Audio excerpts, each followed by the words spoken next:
And when I hear you black folk talking about fam, you back the good old days when the family was the family. When was that?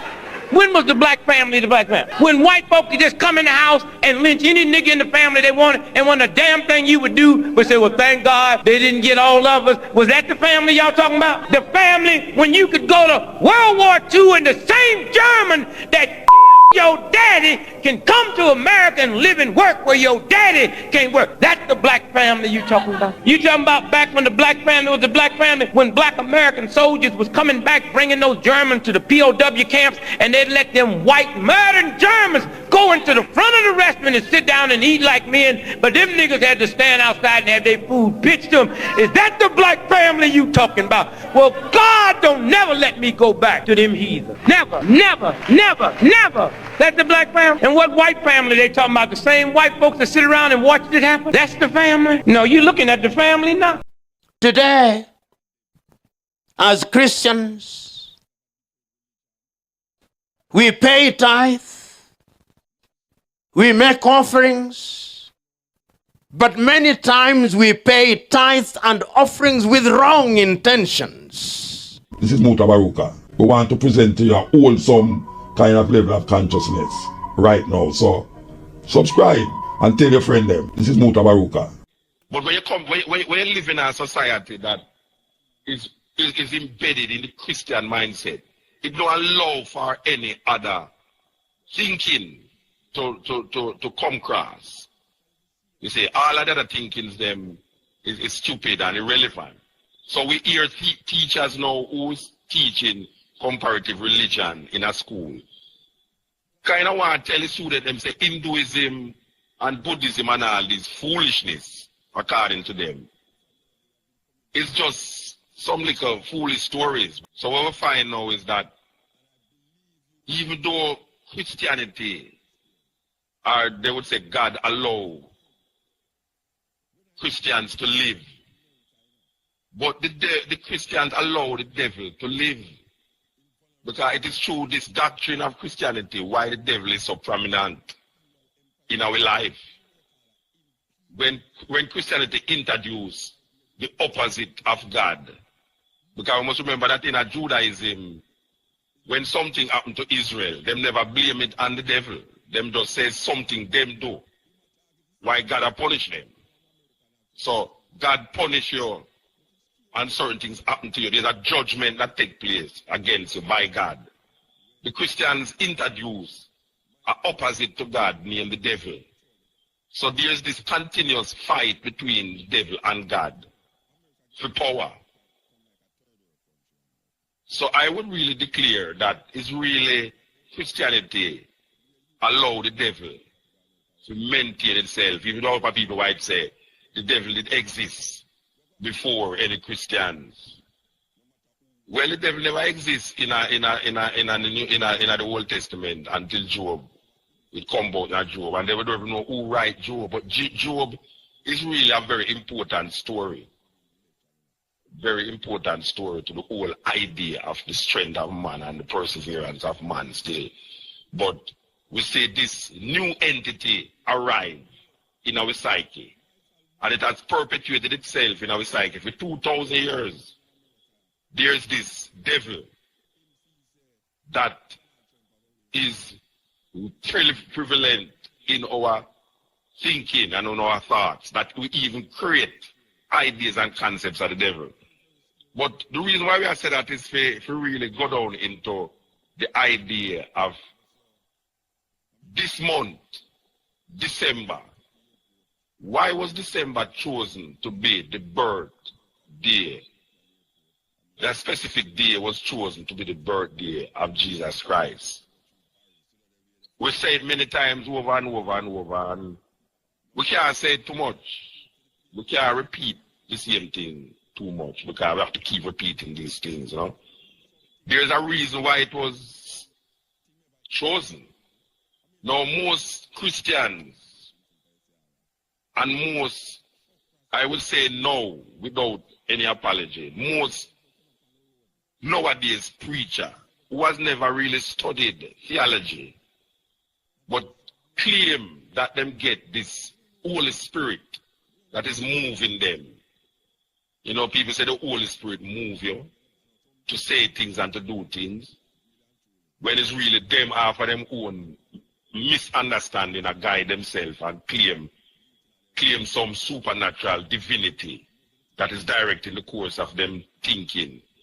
But when we look at most of the preachers them today who preach to the people, I will realize that a lot of them don't understand why was certain things chosen to be how it is. Because maybe if we had known why certain things was chosen to be what it is, we would have moved a certain way and would be thinking a different way and have a different perception and perspective about ourselves. And it's not too late, you know, we can't say why it's too late now, but it's not too late, and it's just whosoever is open enough to receive will really appreciate the information. Because when I tell her once, if we just take information and sup it so, like it's true, we say, evaluate the situation, the information, and look and see if what is said make any sense. And if you don't even understand what is said, maybe you should go ask somebody who you feel. Because we see them at theological seminary there. They invite you to a theological seminary a couple times, about 2 times back, and we listen and we hear the people them who is studying to be theologians, who eventually become preachers of divinity in Christianity. And we realize that even though them in the theological college, them don't want to open their mind to different perspective and understanding of different religions. Because theology don't mean Christianity. Theology is the study of the idea and concept of God, no matter what religion it is. Because theo is Greek. It's Greek. Theo, God. You see, so it's really like the study of God in different facets of understanding. But when you live in a society that is embedded in the Christian mindset, it don't allow for any other thinking to come across. You see, all of the other thinkings them is stupid and irrelevant. So we hear teachers now who's teaching comparative religion in a school kind of want to tell the student them say Hinduism and Buddhism and all this foolishness according to them. It's just some little foolish stories. What we must really center our mind on is Jesus Christ. So there's no scope or no opening for the student to understand different perspective or how different people see things outside of their environment. Well, over the years, cutting edge, people cuss way and people say, well, right now we come down to hard pan Christian them and thing. And I want to tell you, say, I hear Mr. Boy and I come down hard pan the Christian them too. I hear Mr. Boy and I've got some internal sweeping. Yeah, Mr. Boy, I will love you now, you know. Mr. Boy do some internal sweeping and sweep out himself totally, you know, we can't even say. The Christian them, more time, them not think. Them have emotions, but them not really think. Them not reason. See, most of the things them with them is just emotion them use to reach a certain idea and understanding instead of reasoning. Because I come like so when a man become Christian, him stop reasoning. Him not reason out things, him not rationalize, and him leave everything to God then, and not knowing say, boy, but the idea of God is inside of him, and the whole purpose of finding God is to find yourself. Not blindly finding yourself, because people don't look for themselves blindly. They say you have to have eye, you have to have a mirror too, you know, to find yourself. So, when we hear all young boy and a leak out, and I say, well, right now, him find say, most of the Christian them in Jamaica, them not really have no rational intellect to really reason and come to a total understanding of what them believe in. So most of the times now you hear say we is the devil, because we come on the radio without anything in our mouth, and we just talk exactly how we see it and how we view it. And people feel say, well, right now we are some atheists, we are some this and we are some that. And we tell them all the while, say, it's not that we don't believe in a God, it's just that we don't believe in the idea and the concept that was taught to us through the Christian faith. You see, the idea that them have about Yahweh and Elohim and Adonai and everything, we don't really accept them concept there. Them concept there come through some irrational and sometimes illogical understanding of self that man should really give over.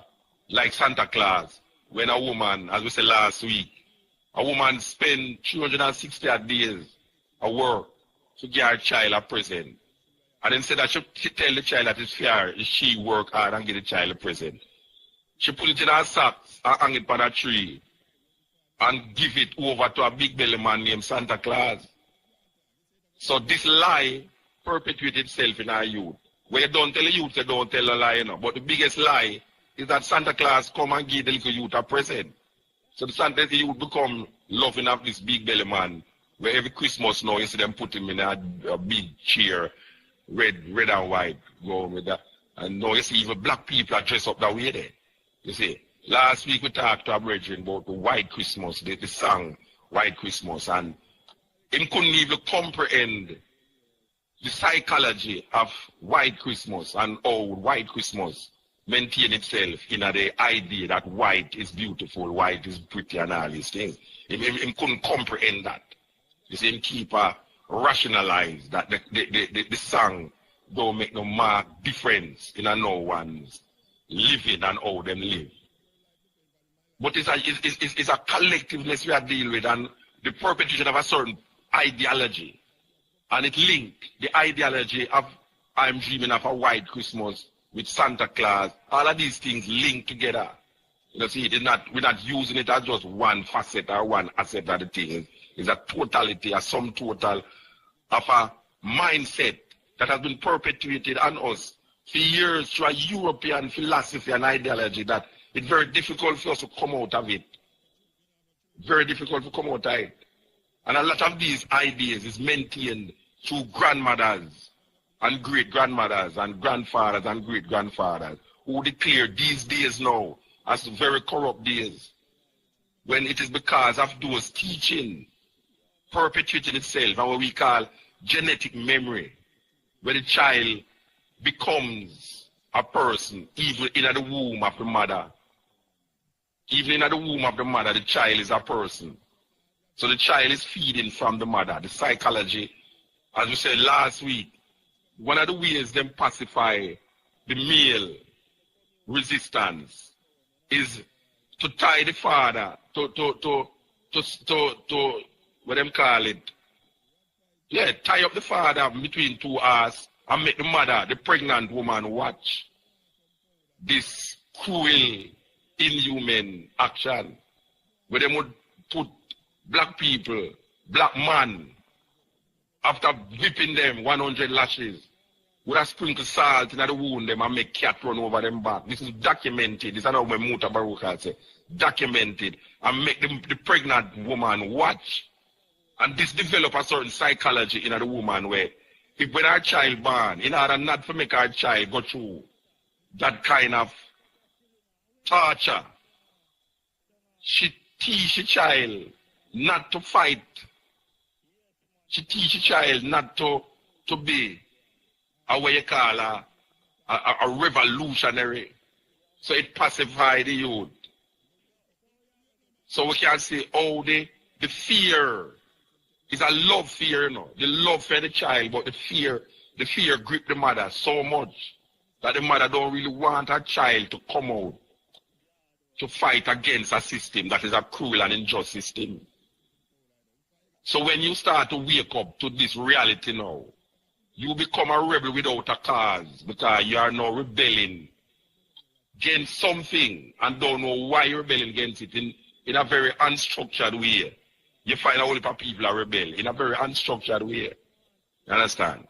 So, why we are saying all of that is to come to the whole idea that it is very important that when we play certain things on the radio, and we don't want a man just look and say Muta is a Rasta. So him not listen. We are saying Muta is a person who will give information. And it depends on where you want to do with the information now. Because I don't listen and I gather and I throw away. Where I don't want, I throw away. Where I want, I hold in my consciousness. So I am just passing this information to you now, and you must know what you want to do with the information. And we are saying, don't bother feel like say boy right now, you can't listen because you done seeping at your thinking already. Because look here man, it's a long road man. Nobody can reach to the top of the mountain. Sometimes the mountain have to come to Muhammad still. And we are saying, knowledge is power. I know we and the Christian them would get on quite okay if them just keep it in the faith. Yeah, if them just keep it in the faith, it will be so wonderful. Instead of going out there preaching like this thing is physically real and not metaphysically real. You know, it's like these things that they believe in is a belief. It's faith. And I listen to say, yeah, question a man faith, you know. Who is man for question the next man faith, you know, question the faith. If them could have just keep it in the realms of faith. There was a man named Constantine. I don't know how much people ever hear about him or of which way who watch this thing ever hear about Constantine. Constantine was one of the emperors of Rome. But Fame Empire, the stretch got into Turkey, or a place named Constantinople, where he named after himself, in a place named Istanbul. Istanbul is in Turkey. And for those of you who don't know, Turkey is in two different continents. It is in Asia and it is in Europe. Part of it is in Asia and part of it is in Europe. It was like a crossroad between what was happening in Europe and what was happening in Asia, especially in Jerusalem and so-called Palestine. Well, Constantine is responsible for most of the thinking and thought that come out of Christianity. Because we must understand that Christianity, as it was now, never start in Africa, even though the people them who create the idea is African. But the Europeans carry it to the next level, the unbelievable level that really make the whole world accept it. And when I say the whole world, I mean the whole Western world. And Constantine was the main man. Constantine had an empire that stretched, as we say, from Constantinople way over there. So. And there was a time when him going to decide now how to make Christianity be more palatable to the world. Not like where the so-called Jews them did that talk about, or where the people them in a way. Because what happened was that there was a group of people who was fighting against the Roman Empire, the Greco-Roman Empire. So them create a lot of little war zealots, them call them zealots. And them fight against the Roman Empire with violence. Now, the Romans needed to pacify these people. And the only way them could pacify the people them is to attack them belief system and them culture. And one of the ways that them do it was to use a guy named Saul, otherwise called Paul. Paul was a Roman citizen, and him claims him get a vision when he got to Damascus. And him change. Because even though him used to persecute the so-called followers, him himself get converted. And when you look at the New Testament, Matthew, Mark, Luke, and John, we really don't know who write them. You know, we really don't know who write them. But we know, say, Constantine, 200 years AD or something like that, him call a conference with bishops to rectify once and for all what is Christianity, what is the character of Jesus and all these things, when Jesus was just a normal man. I don't want to say Jesus because I'm never named Jesus. There was no Jesus in history. There was a man named Yeshua. Yeshua was a Hebrew. And them other and a thing named Christ for him name. Christ is not Yeshua last name. Christ mean anointed. So you have a what you call a historical man and a mythical man. And them combine the two of them, just like a lot of the things them that you believe about Jesus right now was there before Jesus born.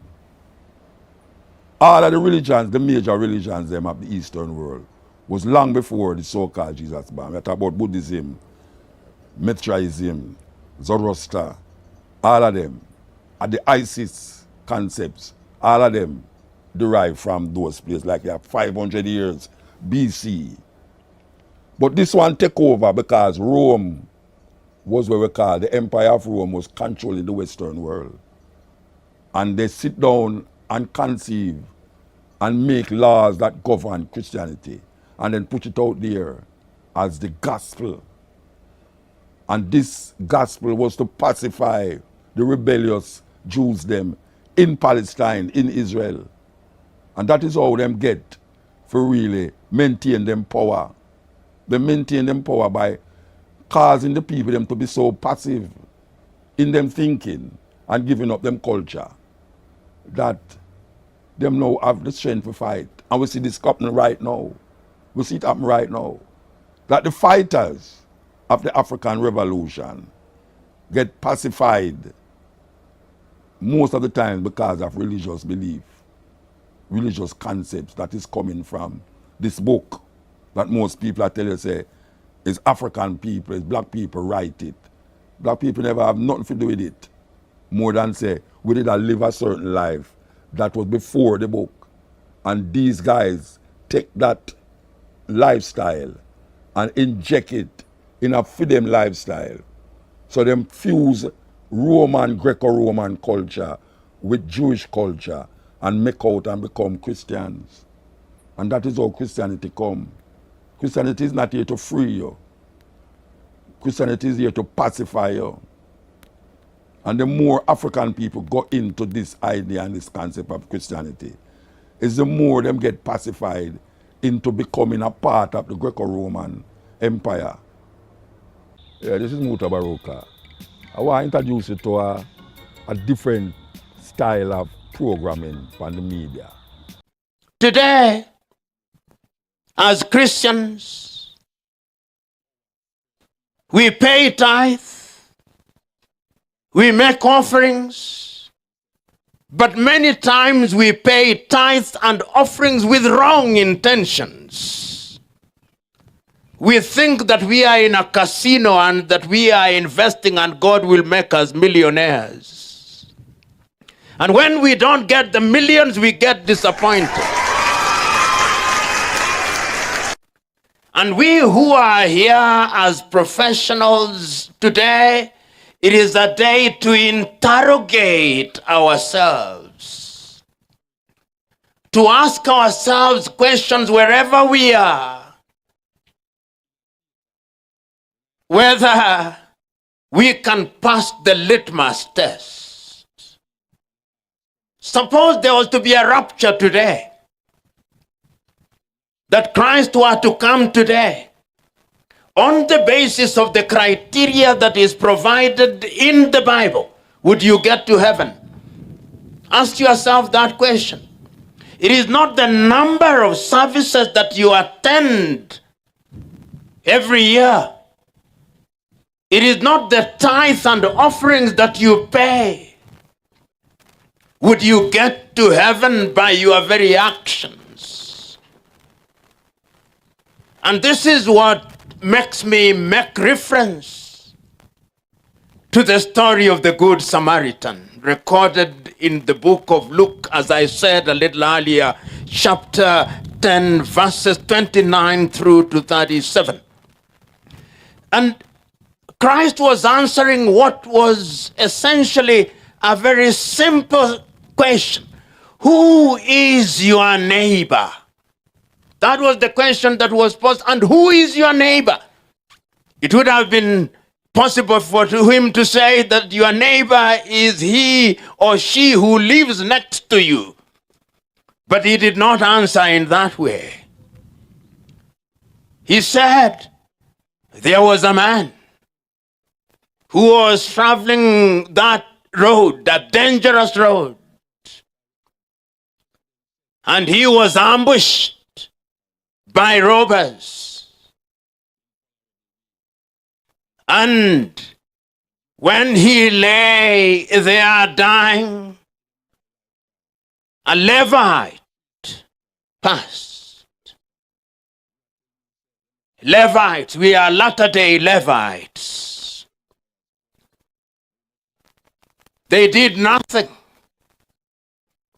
Another believer passed, did nothing.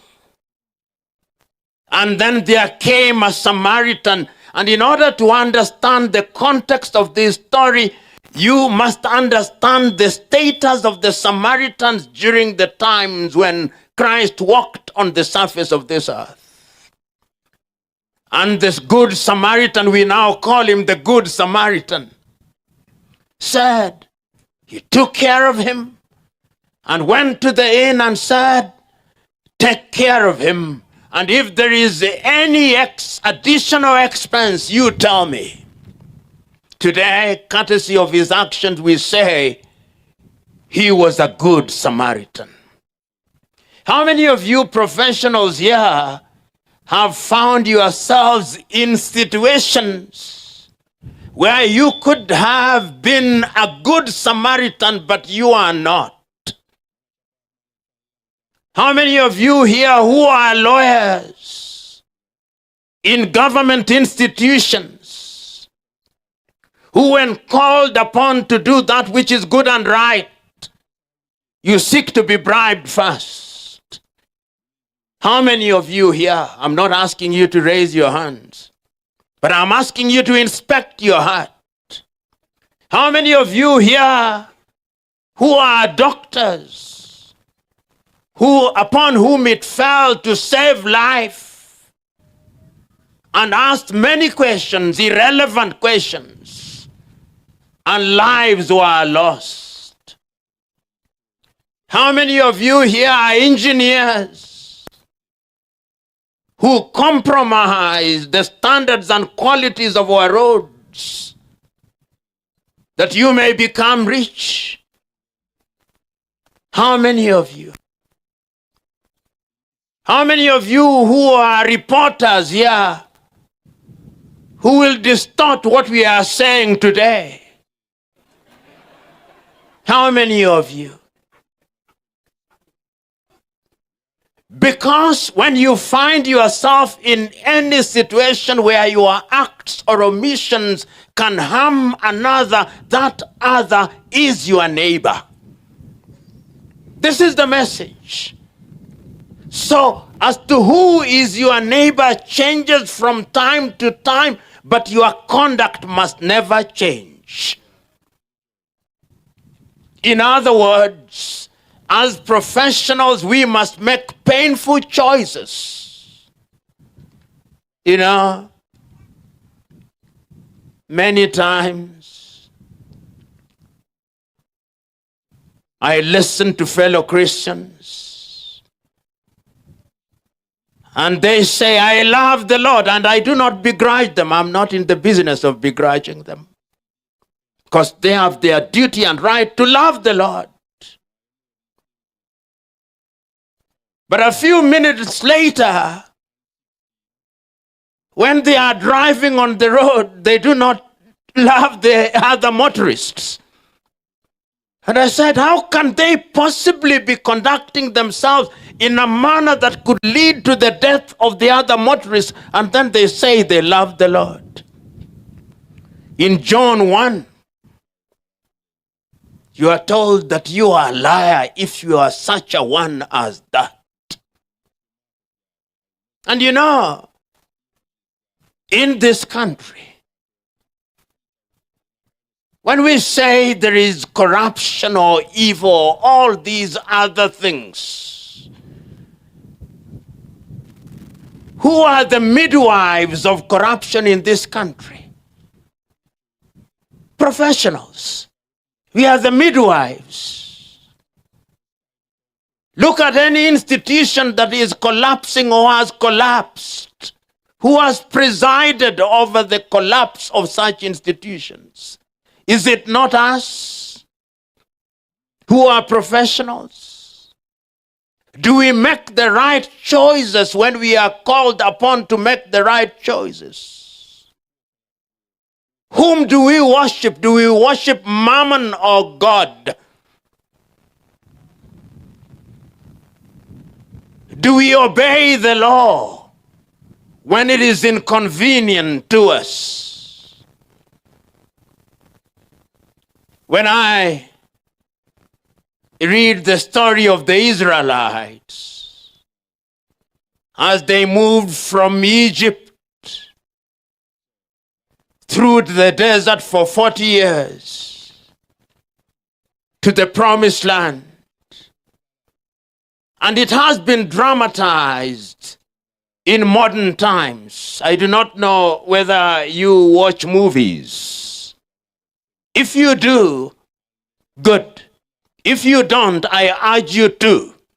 And there is one movie which is a dramatization of that event that I want you to watch. And I'm citing this movie so that I may make reference to the verse that I talked about in the book of the prophet Joshua. It is a movie that was produced in 1956. It's called The Ten Commandments. How many have watched it? If you've watched the Ten Commandments, you can understand how weak we are as human beings. For 400 years, the Israelites were praying to God generation after generation to free them from slavery. But once they are freed from slavery, their conduct is completely that of ungrateful individuals. And if you read and watch that movie alongside the Bible, you will know that there are certain things that are extra biblical, but other things that are biblical. But the ones that are biblical are the ones that I want to make reference to. When Moses goes up into the mountain and he leaves Aaron, his brother, and Miriam, the sister, after only a few days, the Israelites say they want a God that they can see. And they make unto themselves an image of a calf. The sons of Korah are there. Dathan is there.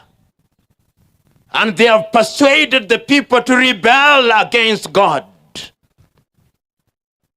And when he comes down now in the dramatization, he comes down with the tablets of the law, and the people have rebelled.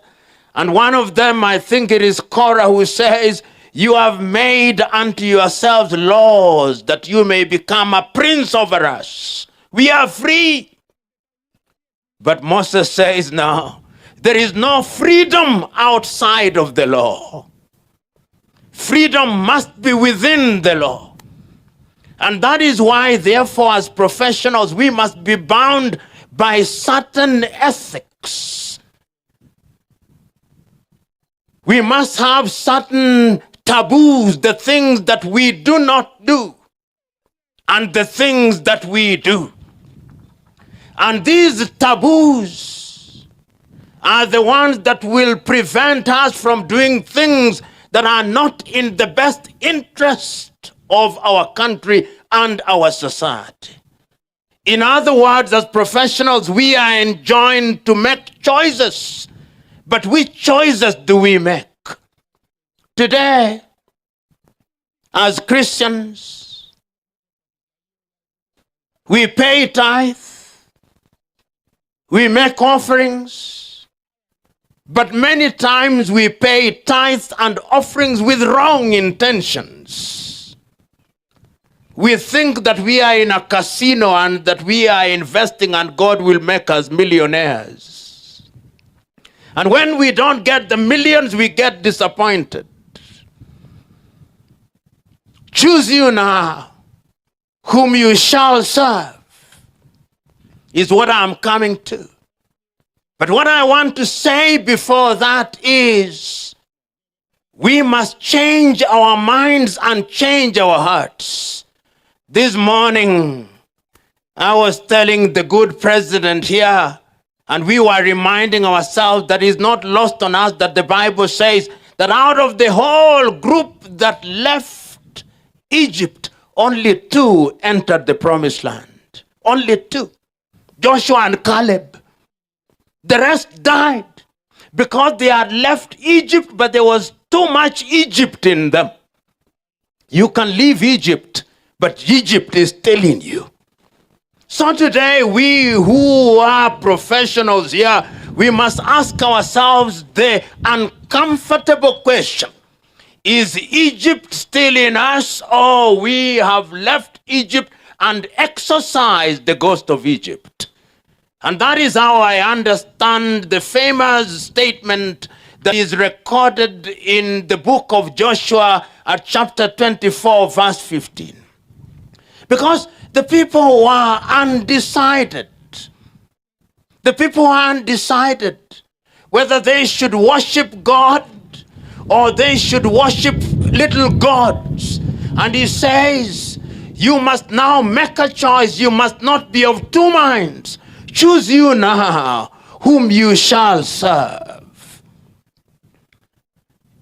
You know, when I look at us as Christians, I look at us as professionals, I look at us as a country, I look at the judgments that we make as a country. I ask myself, if it is said of us that in determining who is a Christian, there is no Jew nor Gentile, no slave nor free. Do you remember that? There is no Jew nor Gentile, no slave nor free. But here in a country where we have professionals, one of the greatest diseases is, we call it ethnicity or tribalism. We are one of the most ethnic countries on earth. The blood of ethnicity is thicker than the blood of Christ.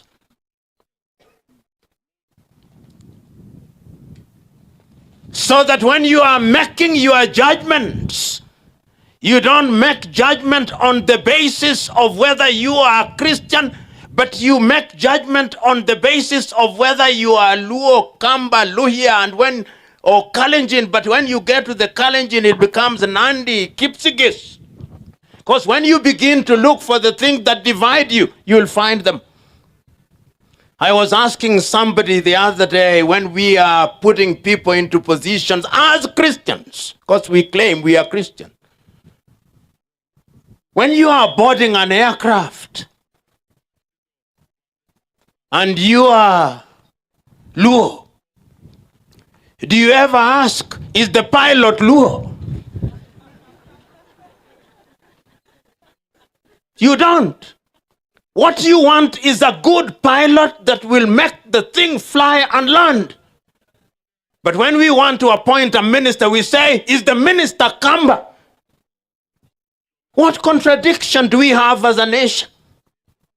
When you want to catch a rat, what you need is a cat. Whether the cat is black or white is irrelevant. You want a rat-catching cat.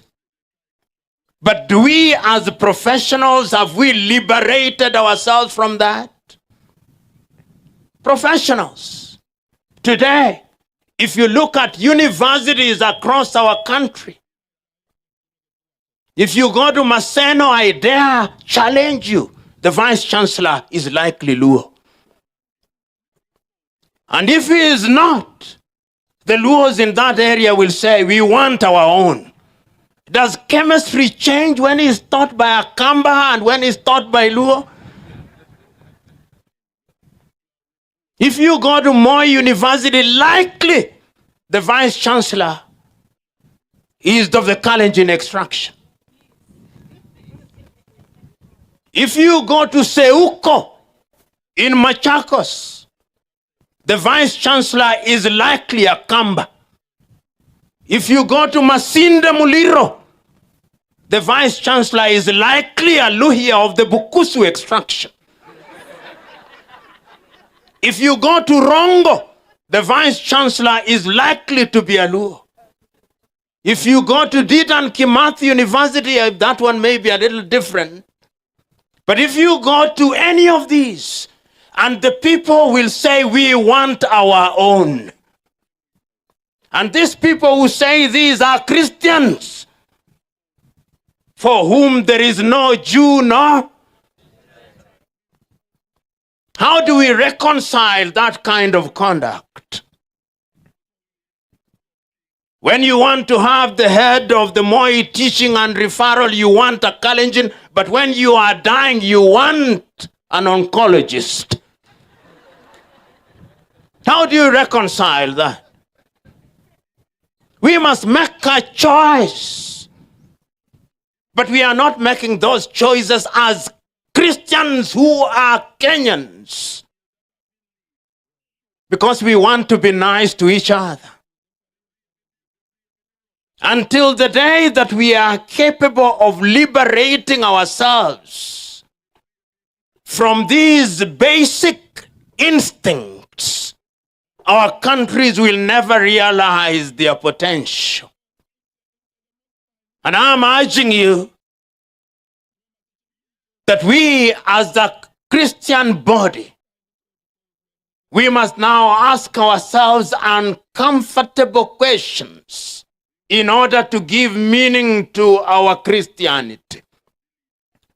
You know, I now know churches, and there is a very good friend of mine who is an archbishop of the Catholic Church. For the moment, the Catholic Church is doing a very good job. They appoint them differently. But I know a church which I will not name, because you may recognize it. And I want to be politically correct, in which you cannot be a bishop unless you are an aborigine of that area. We have now put Christ and God into ethnic pigeonholes. And it is we professionals who preside over that. If you go to different parts of Kenya, you are in West Pokot, you are in Elgeyo Marakwet, you are in different parts in Kisii, the people who are not professionals never talk about these things. It is we professionals who remind them about their ethnicity, which ought to be celebrated. Ethnic diversity is something to be celebrated. It is the use of ethnicity as an instrument of judgment and discrimination that must be condemned. There is nothing wrong with our ethnicity. God, in his divine wisdom, made us different because he is a God of diversity, because diversity is what creates harmony. But if we choose to use our diversity to destroy the harmony that we have, then we can never realize our potential. You professionals who are here, I want you to reflect. There was a time in this country, and many of you will remember, when you left the comfort of your home in Kirinyaga and you are a student in Shimo La Tewa in Mombasa. There was a time in this country when you left the comfort of your home in Karatina and you are a student in Maseno.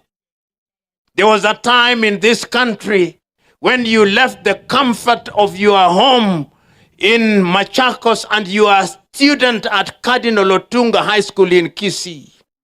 Today, we have created a situation where you start primary school. I believe there is a primary school of Moi University. Then you go to that primary school. Then you go to a secondary school in the neighborhood. Then you go to the university in that neighborhood. Then you are employed in Uasin Gishu. In your world, the world is only about Uasin Gishu. You are not exposed. Even when you claim to be a Christian professional, you are not exposed. We were told here about the journey of Christianity, the journey of Paul, the journey of movement from the promised land into Malta, into different parts of the world. That is why we have Christianity here, because people thought widely. But the current professional is a professional whose worldview is very narrow, and he or she claims that they are Christians. Do you sometimes wonder why, therefore, we pray and fast and the things that we ought to get, we don't get? Because praying and fasting without belief is superstition. Ni ushirikina tu. That is how I then want to make reference to the book of Matthew. Matthew chapter 25, verses 14 through to 30. You remember the story of that great man, if he was great in his days. The Bible records that there was this great man, a rich man, who was going away for some time. And then what he did was to give to his workers according to their ability. One he gave 5 talents, another one he gave 2 talents, and another one he gave 1 talent. Do you remember that story? And do you remember that when he had gone out for a long time, he came back, and to the one that he had given 5 talents, he asked, Master, he told him, Master, you gave me 5 talents, I've worked the 5, and here are my 5. Therefore there were 10. And to the one that he gave 2, he said, Master, I've worked the 2, and they are now 4. And he said, good worker. And to the one that he gave 1, he said, I know you. You are in the business of reaping where you have not sown, not his words, but my words, but making the point. And then the Bible records and says, and to those who do not have, even the little they have shall be taken away from them, and it shall be given to those who have. As professionals, how do we use our professionalism to multiply what we have for the general good? Today in Kenya, and I'll say this,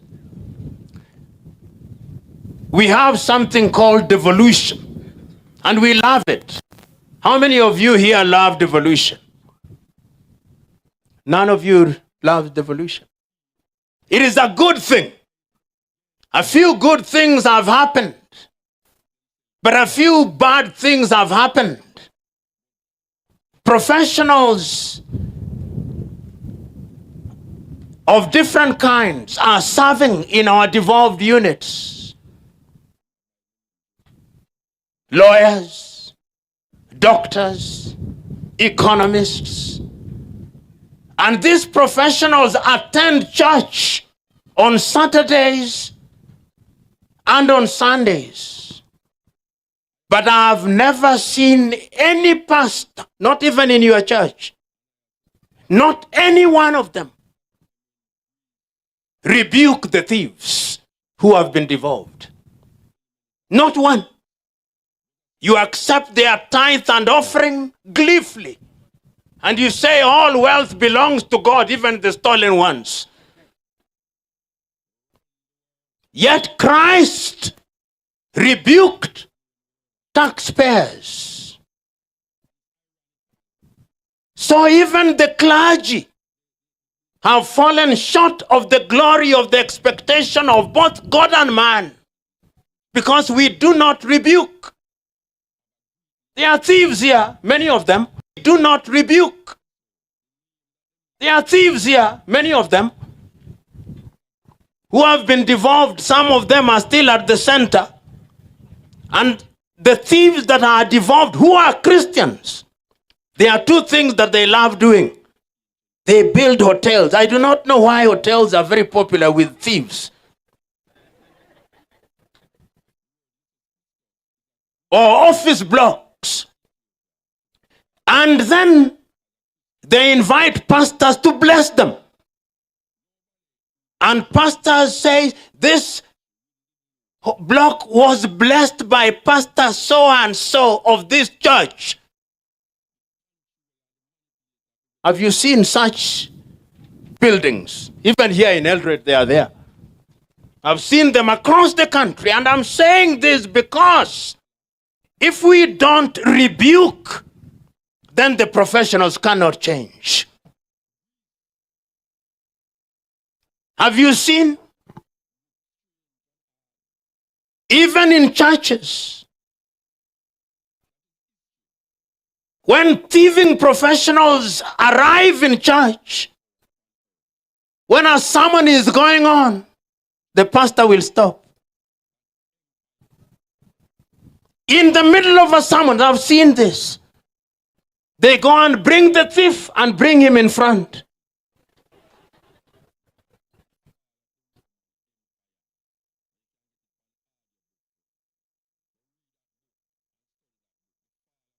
Then the professionals cannot change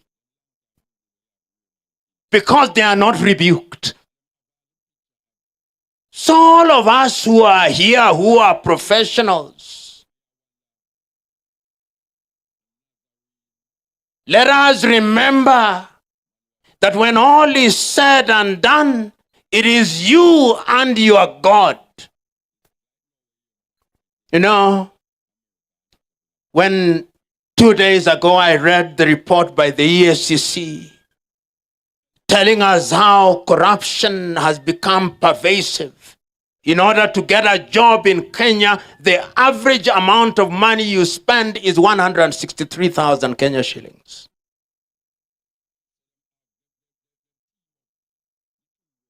Only one clergy, to my knowledge, has spoken about it and against it, Archbishop Muheria. None of the clergy.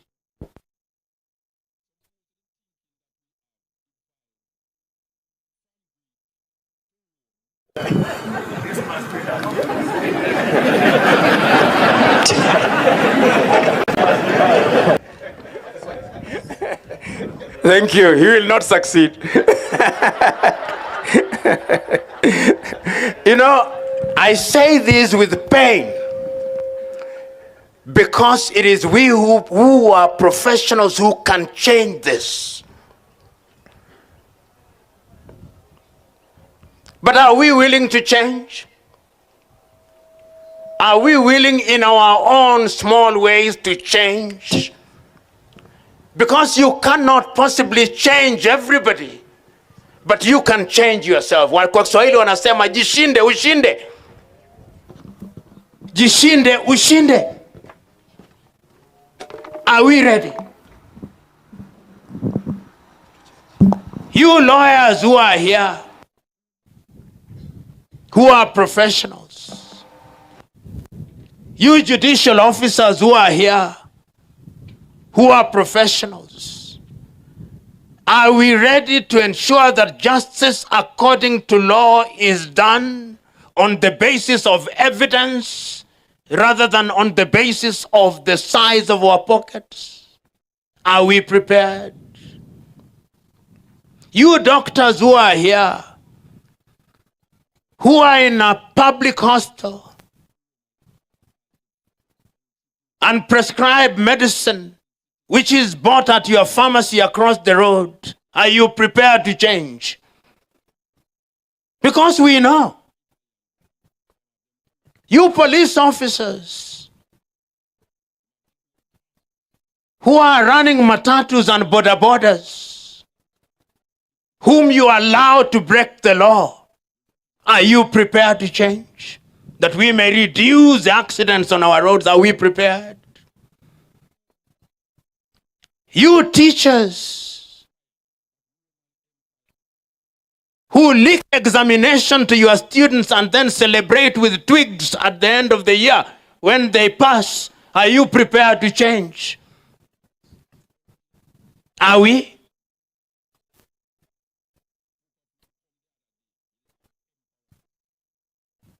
You town planners who are approving buildings which collapse and kill, that you may become a millionaire, are you prepared to change?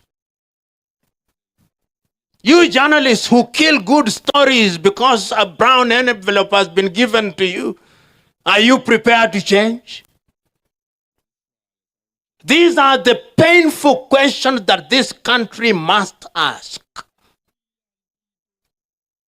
You politicians who are also professionals in your own right and run CDF, and you've incorporated 10 companies in which your drivers are the directors, trading with yourself. Are you prepared to change? You MCAs who are now political professionals, who are crying for the ward fund because you have companies which you have incorporated. Are you prepared to change? Are you prepared to be Christians? As a friend of mine, you remember the conversation I started with, we concluded by saying that kuna Wakristo wa aina mbili. Wakristo uchwara na Wakristo halisi. Sasa jiulize wewe hii leo, wewe ni Mkristo uchwara au ni Kristo halisi? Kwa kuwa kuna Ukristo uchwara tu, unakariri Biblia toka mwanzo hadi mwisho. Hata Ibilisi si anakariri Biblia, anakariri vizuri tu. Kwa hivyo kukariri Biblia si Ukristo. Ukristo ni vitendo.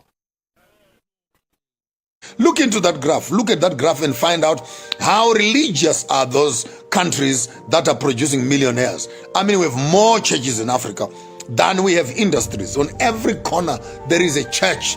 Like in some parts in Nigeria, in one building, you find 15, 20 churches. Ground floor, second floor, third floor, right up to the top. And some are coming at 9, some are coming at 11, some are coming at 2. Some at 10 in the evening. All of them are just praying and praying and praying. Hey, African people, stop praying too much. Start working. God does not say, I will bless your prayers. He said, I will bless the labor of your hands, and by your sweat you shall eat, not through your prayers. So we cannot substitute our hard work with prayerful lives.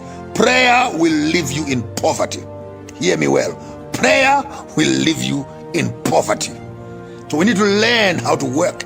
Look into that graph and find out these countries that are producing millionaires. What religion are these people believing in?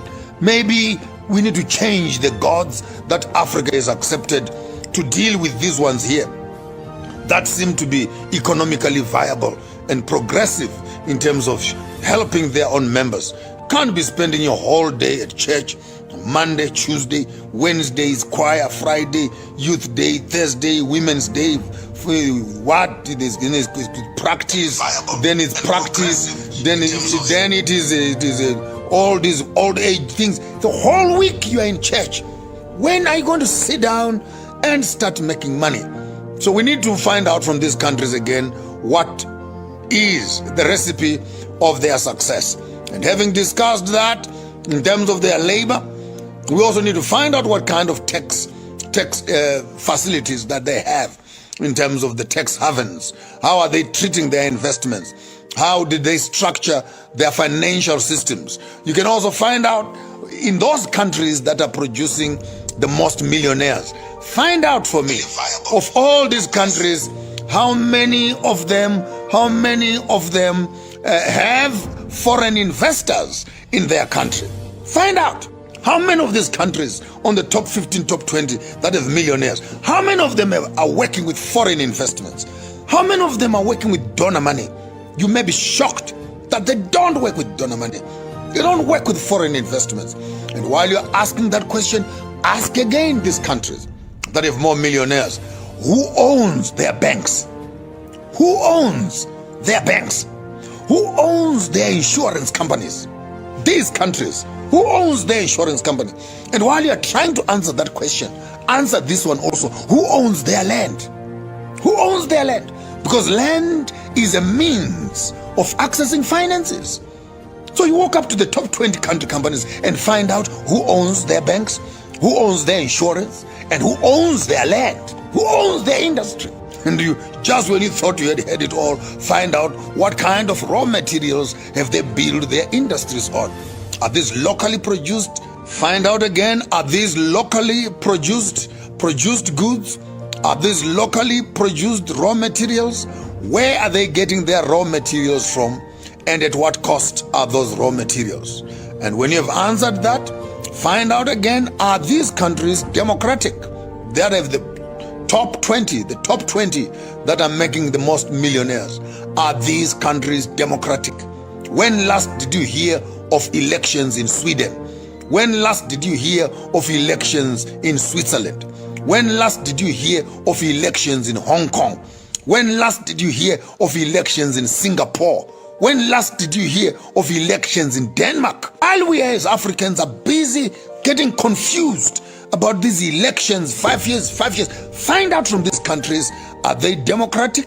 And after answering the democracy question, find out if they conduct elections. And when last did they have elections, including Britain? When last did you hear of elections in Britain? And having answered that, you also want to find out not only about elections, but ask these countries again, how many political parties do they have? These countries that have the most millionaires, how many political parties do they have? How many political parties do they have? You will find that in Zimbabwe alone, when we're heading for elections here, 150 political parties, with every one of them wanting to be a president. So we want to find out what politics, what kind of politics are these countries playing with, so that maybe we can learn a lesson or two also of how to adjust our political system to produce these millionaires that we are hearing and we are reading about here. Are these countries democratic? Do they run elections? How many political parties do they have? And not only that, you also want to find out what culture do these people adhere to that are making the most millionaires? What kind of culture are they built upon? Are they supporting? What kind of ethics and moral ethics? What are their functions? What about their science? What is the science of their success in terms of their spirituality? And you also want to find out how they've been able to manipulate their economies to create these millionaires. And what must our students in Africa learn after studying what other countries are doing to create millionaires? So yes, there you have it. You have Switzerland on top of the list. You have Hong Kong, you have Kuwait, you have Australia, then you have USA, New Zealand, Netherlands, Denmark, Canada, Sweden, Belgium, Spain, France, UK, Ireland. And then at the bottom of the food chain, then you have Cambodia, you have Turkey, you have South Africa, Indonesia, Brazil, India, Russia, Mexico, as you are going further up the list. So maybe in terms of our curriculum, I conclude, we need to study this information from the cradle to our universities. Not only to study for the sake of historical study, we need to study the science of creating sustainable communities.